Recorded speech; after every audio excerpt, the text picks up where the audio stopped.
Hey guys, welcome back to Olivia's Blooms.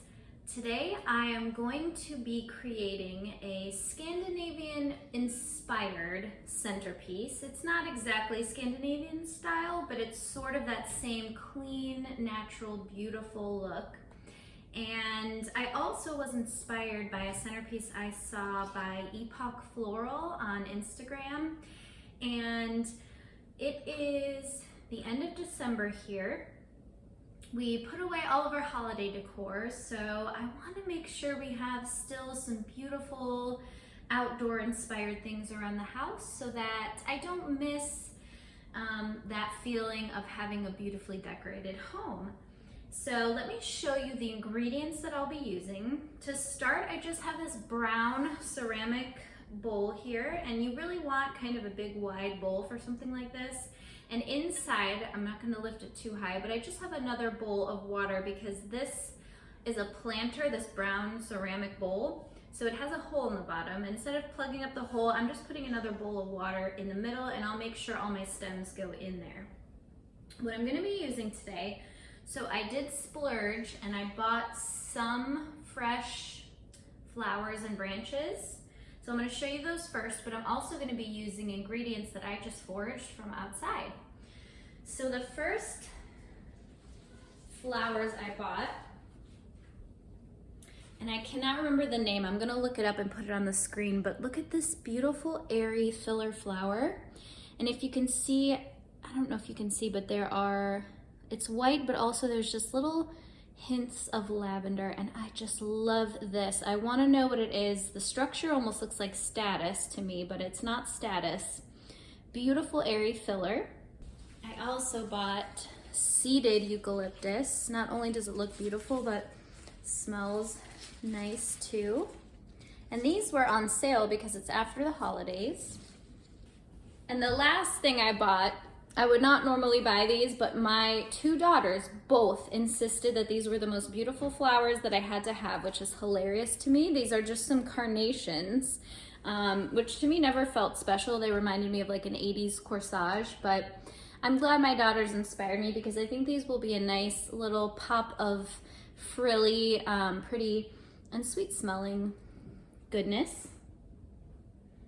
Now, that's the entirety of the flowers that I bought, and I will say I did buy these from they are locally grown in a greenhouse from a local garden center. They would cost me a total of about $26, so pretty inexpensive. This whole arrangement's really inexpensive if you don't include the cost of the bowl, and even that wasn't too much. Now, to fill out all of those flowers I bought, I have some foraged greens. I just have two different kinds here. I'll show you, and I'm gonna bunch these. I have this lighter kind of, I think it's arborvitae, and it's got those little speckles of brown, which I think echoes well the seeded eucalyptus. And then I have this darker green. I'm not exactly sure what this is, but just, again, greens that I foraged from around the yard and the neighborhood. I also have, I'm hoping to work in some pine cones. These were ones, and you can tell it recently rained, that I got from outside. I'm gonna see if I can work these in, but if not, I have these little small ones that were part of my holiday decor with just little twigs that are glued on. And last, for some structure, I have these beautiful branches I foraged, and I'm hoping you can see the white touches, and these are just, I love the way that they branch and tangle. So let's get started. The first thing I'm gonna do is lay these branches across, and this sort of serves as an informal natural structure that our flowers can sit in. And I think most of these will probably get lost as we start adding in ingredients, but I'm okay with that. I like that they also provide some flow and movement to the arrangement so that one side is sort of sticking out. Because these are thinner branches, I'm gonna use several of them. If you have one big thick branch, you could certainly use that. So that's gonna be the base.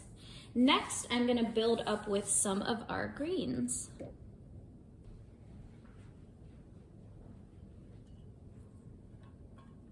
And you could face them like this so that they're weeping over the side, or you could have them this way so they're moving more up. And I think I'm gonna try and do a mix of each. And for smaller branches, I'm gonna bunch them together so they create a more full look. And similar to flowers, you wanna make sure there isn't a lot of stem in the water source. So I'm going to go around. I'm gonna put these darker green ones more at the bottom. I'm gonna have these somewhat facing down, and then I'm gonna build up around them. Already this is pretty, I think.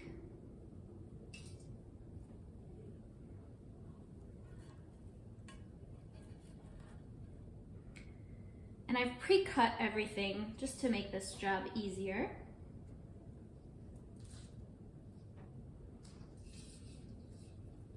And this is a great way too that you can reuse your holiday greens and just buy some flowers and make a whole new winter inspired look. And the smell is incredible. All right, a few more of these here. I'm gonna put some sticking up, just because I want this to be sort of a round structure in the end.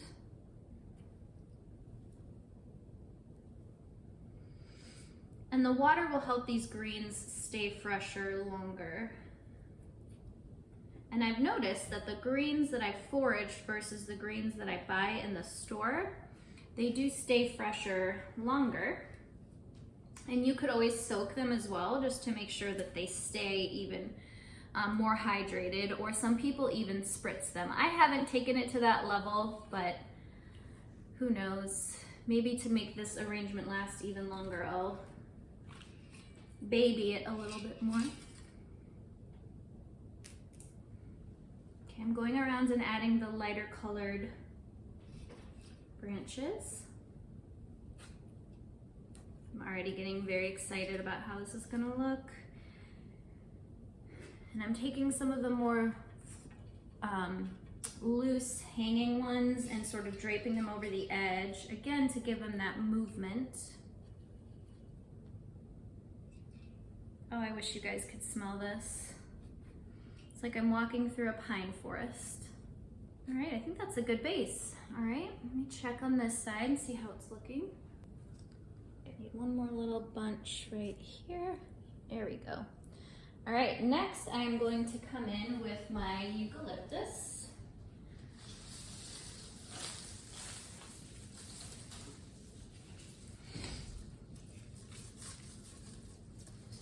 Now what I really wanted to find, and I think would have been beautiful with this, was some blue foliage. We do have a couple of blue spruce, and we do have a gray owl juniper, and I think that blue color would have looked beautiful with the silver eucalyptus and the lighter colored flowers, but our trees were too small to cut a lot off of, so I just went with the local green trees that we have, and I think it'll still be really pretty.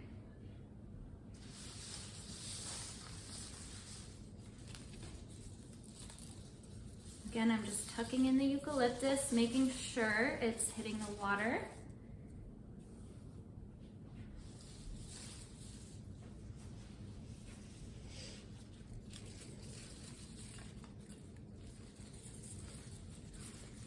The eucalyptus also will dry beautifully, so I'm not too worried.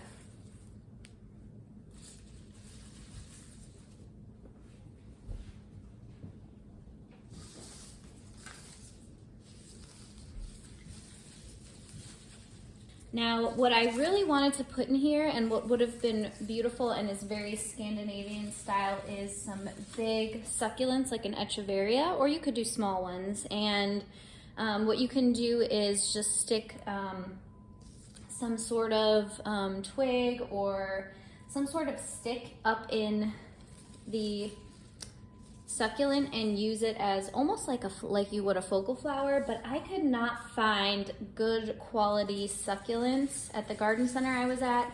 So the reason I chose this seeded eucalyptus is it gives that same sort of look. You can see the seeds almost look like little succulents, and so I think that'll work fine in the absence of having succulents to use. All right.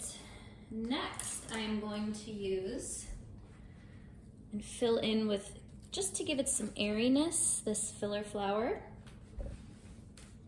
And I'm gonna use these. This was actually only about 4 stems. So full and beautiful, but I cut it down to a smaller size and I'm going to bunch it like this. I think it gives a nicer effect.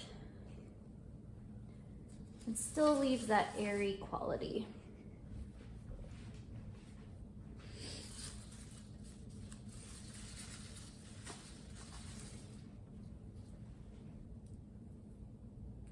This is again another reminder to me that I need to be growing lots of filler flower because it can make such a difference.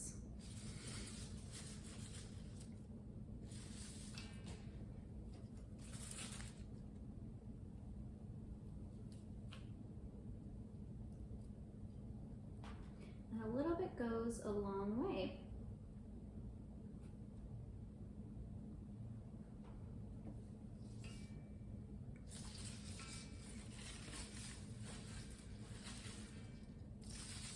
All right. Next, I'm going to add some of these pine cones. Now, I wish for some more structure that I had some big pine cones, but again, we're just working with what we have locally. So I'm just gonna lay some of these, and I like the dark contrast. To me, I think that's really pretty. And this is another thing you can reuse from your holiday decor, is if you have some leftover pine cones that you used, you could just give them a new life in an arrangement like this. And I'm cutting off the extra little branches and just kind of nestling these in where I think there needs to be a little bit more structure. Cut this down.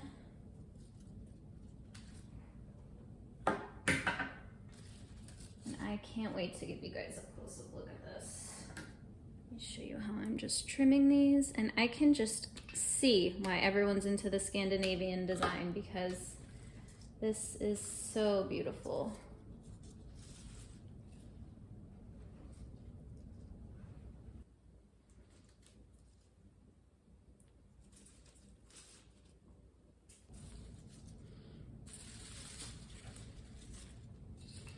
All right, and now for the finishing touch, we'll just tuck in our carnations.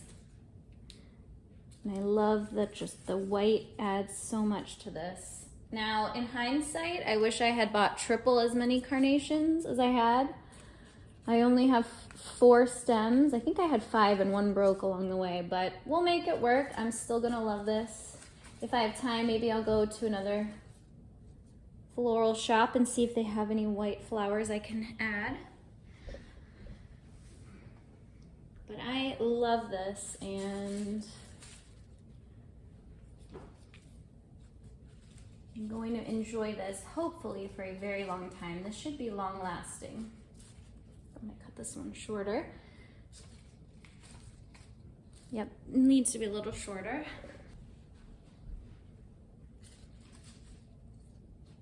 All right, let me clean up and give you guys a close-up view of this. Oh, so pretty. So as a little bonus, I'm gonna use some of the extra materials I have from my centerpiece and make a thank you arrangement for one of our neighbors that gave us a beautiful handcrafted Christmas gift. So I took some of my extra branches and I just put them in here as a starting point. Just like I built our centerpiece, I'm going to start with some greens. Who doesn't love to share beautiful things they made with people that they care about, friends and neighbors and family?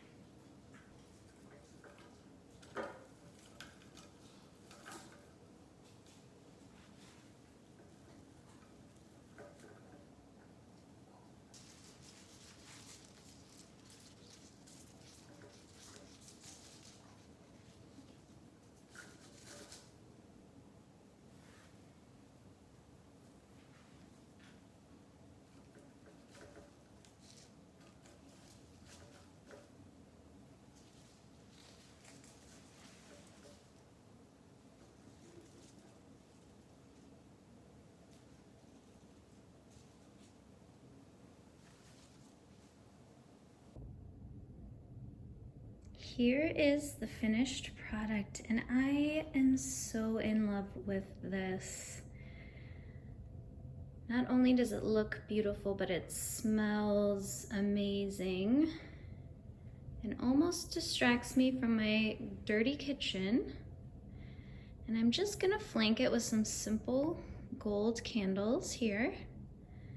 And I think this should last for a long time. Now here is a quick look at the arrangement we made for my neighbor with the leftovers. That's pretty too, I think. I'll probably add a burlap bow to this as well. Thank you guys so much for making this Scandinavian-inspired centerpiece with me. I hope you had as much fun as I did. Branches that I found. Ooh.